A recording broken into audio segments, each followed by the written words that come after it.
Hello booktubers, Ross here for a scallydandling video. Now, I was expecting to do one about this book, I the Supreme. Yeah, book from Paraguay, which I just finished about a week ago, and that was what I had in mind. But when I came to do that, I was reminded that I had one that I should have done ages ago, and I'd kind of not got around to and put off and had one go at and abandoned, and yeah, that it was time to try it again. Now then, what's this scallydandling about?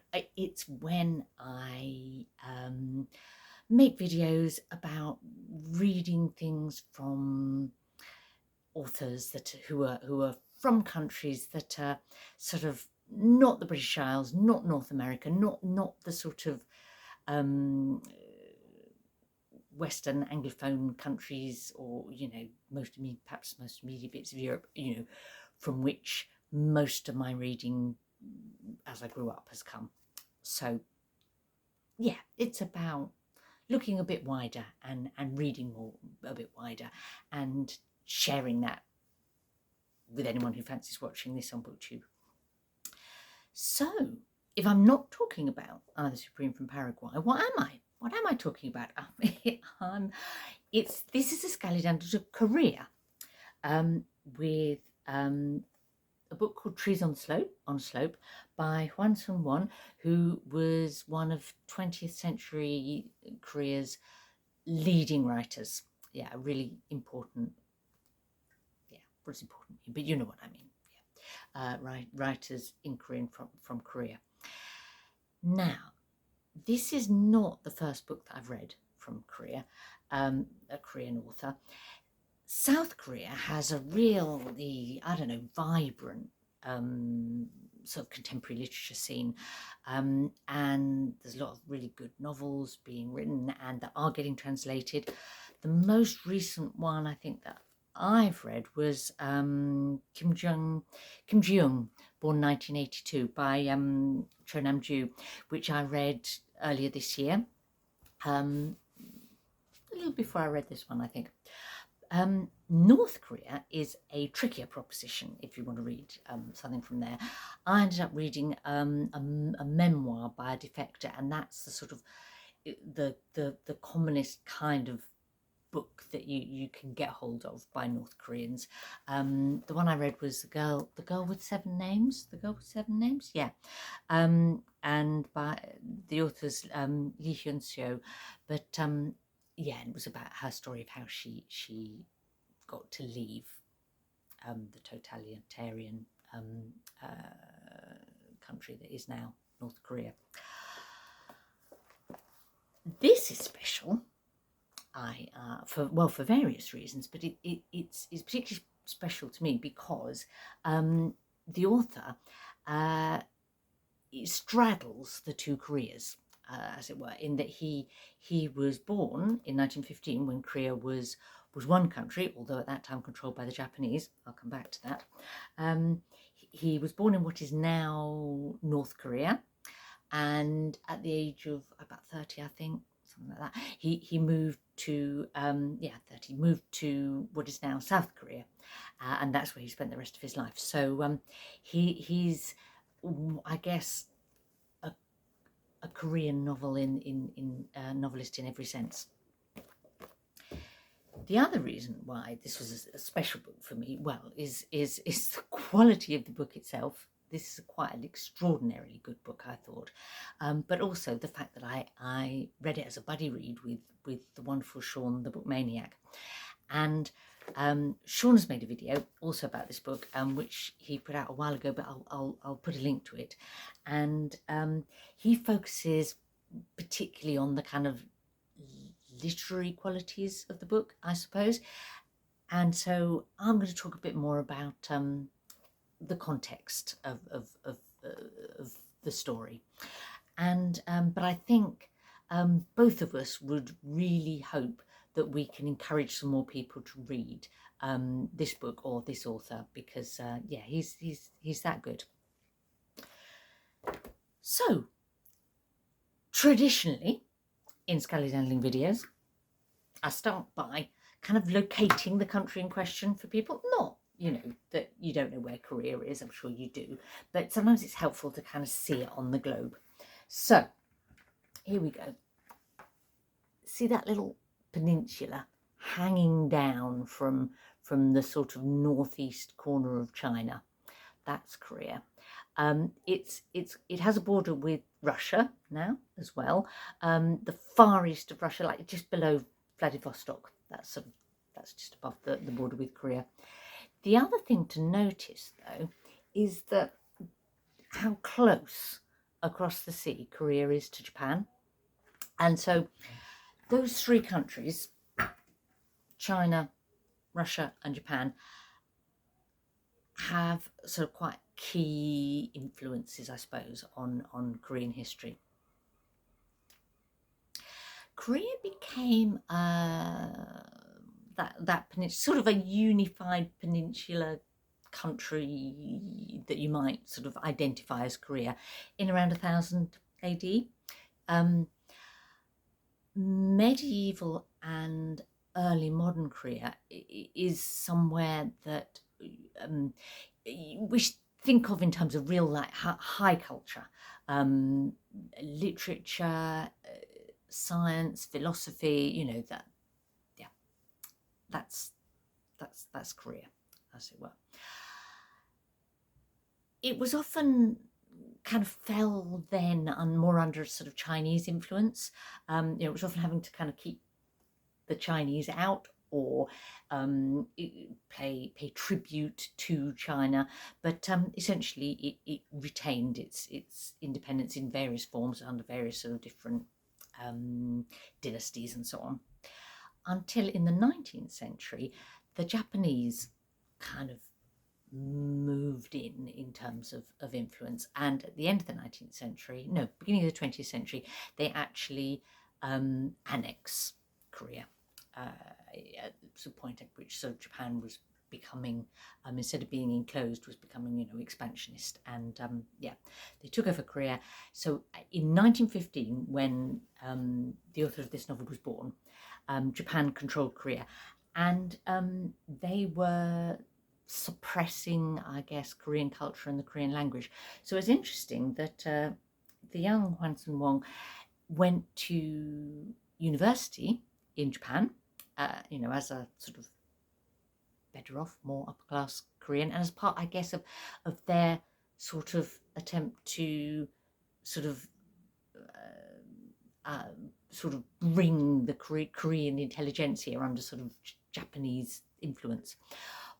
He became a writer quite early. He wrote poetry and then moved into novels and short stories, but he actually refused to write in Japanese. He chose from the start to be a Korean language author, which is, yeah, interesting.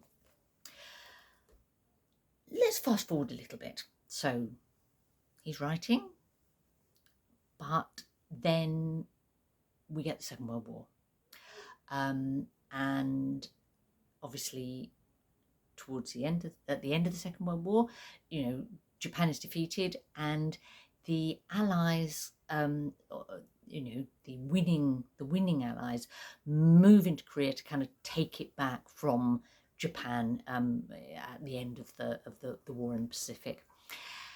What happens is that the Russians kind of then, in effect, control the north of the Korean Peninsula, and the Americans, in effect, control the south. And by 1948, obviously, they are allies no longer, and Korea is split between a socialist kind of Russian-dominated north and a capitalist American-dominated south, both of which had quite authoritarian governments, and both of those governments claimed the whole peninsula. They were the rightful rulers, as it were, the rightful government of the whole Korean peninsula. And then in 1950, the North Koreans invade the south to try and sort of take control of the whole peninsula. The United Nations sort of step in to support South Koreans, mostly Americans. America in effect, but notionally it was the United Nations. The Chinese and the Soviets are supporting the North, and you get civil war that lasts until 1953, when an armistice is signed. And that is like the backdrop to this book. Okay, so it starts 3 weeks before that armistice, and the first part of the book is in the sort of early period of the armistice, and the second half of the book is just a little bit later, when the main characters, who were soldiers in the South Korean army, are trying to move back into civilian life, I suppose. Now, civil wars tend to be, for a variety of reasons, I suppose, tend to be some of the most horrific and brutal and bloody of conflicts, don't they? The Korean Civil War, of course, has this added element of being like a proxy war, also, between what were the two sort of dominant superpowers of the time, the communist bloc, both China and Russia, what the Soviet Union was then, were back in the north, and the south, it's the capitalist West, led by America. So that brings to the sort of the bitterness of any civil war a level of firepower that was sort of totally disproportionate to the size, I suppose, of the country being fought over. Civilian casualties in the Korean Civil War were monumental, but also it was known for exceptionally high levels of atrocities. I mean, all wars involve atrocities, I guess, but the Korean War was particularly high. And it's important to kind of understand that in understanding the three young men who are the chief protagonists of this book, because it was written in 1960, when the memory of the war was fresh and raw. And it really is a book about what does fighting in that kind of civil war as a young man, what does that do to you? How does that affect your psyche, your personality? How does it damage you?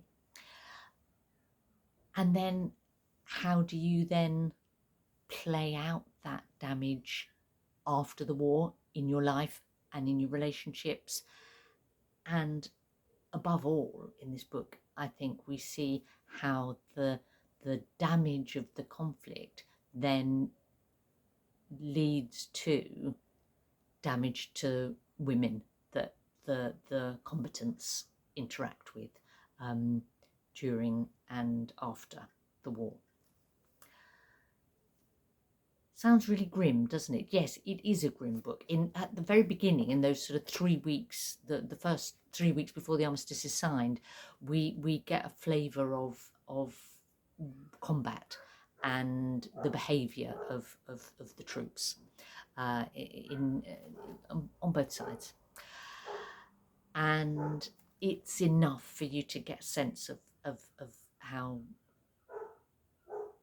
the fear, the adrenaline, the brutality, and how that, enough of that you kind of understand how that might affect these three young men. The three main characters at this point are, one is kind of arrogant, callous, does some horrendous things. His sort of redeeming element, I suppose, is that he really looks out for the other two, his two sort of mates. They're very different. They've been thrown together by being in the same squad, basically. They're not perhaps people who would have been friends in civilian life otherwise. The second young man is kind of more pragmatic, practical, sensible. Doesn't mean that he's not affected by it, but that's his way of getting through, I suppose. And the third is they refer to him as the poet. He's perhaps the most obviously sensitive and the most obviously immediately affected and damaged.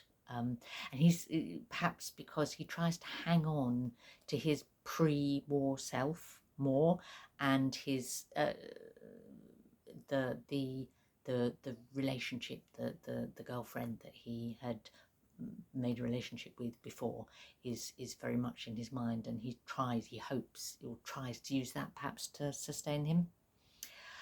I'm not going to give any spoilers about the plot. But obviously armistice is signed, and then they move into this kind of limbo, really, where they're still part of the army. They're waiting. They don't know that the armistice is going to hold. They've got no fighting to do, but they don't know when they're going to be demobbed. They're drinking, they're whoring, or and that has its own impact on their psyche as well, I think. That's the first half of the book. The second half of the book is about moving back into civilian life and trying to rebuild some sort of existence, trying to rebuild perhaps work, trying to reconnect with family or not, trying to form relationships or not. And yeah, it's not an altogether hopeful, I guess, story. This is not a sort of like, oh, and then the war's over and they will get back to normal and everything, live happily ever after. No, they really don't, and nor do the people that they interact with very often. Having said that, this is a book of extraordinary lyrical beauty. The language, the descriptions, this is an author writing at the height of his powers, I would say. And so horrendous as some of the content of the book is, it's also a beautiful book to read. I don't think those things are contradictory. There's a sort of emotional sensitivity to the book that it never glories in sort of violence or cruelty, but it depicts it without hesitation. So I would strongly recommend this as a book to read. Reading it with Sean, really another very sensitive and thoughtful reader, was enormously valuable for me. But there's also a practical reason why it was very valuable, and that is because this book, which is translated, by the way, by Bruce and Ju-Chan Fulton, relatively recently, 2000 and... should have checked that. Early 2000s, I think. They're excellent translators, and this is a very fine translation, 2005. Yeah, but bizarrely, and this is the only edition of the book that you can get. Bizarrely, it is missing page 37 and 38. One sheet is missing from this book. Now you might think, well, missing one page doesn't matter that much. As it happens, this page is at quite a key point in the story and has significant information on it that you really would not want to miss. And Sean, bless his heart, wonderful man, wrote to both the publisher and to the translators saying, help, we need this missing page. And Bruce Fulton very kindly, politely and sweetly sent Sean the page. So if you do decide to read this book, please ask Sean or me for that missing page, because you will want it. And sometime very soon I will do another scallydandling video about this book that was meant to be the one I was doing today.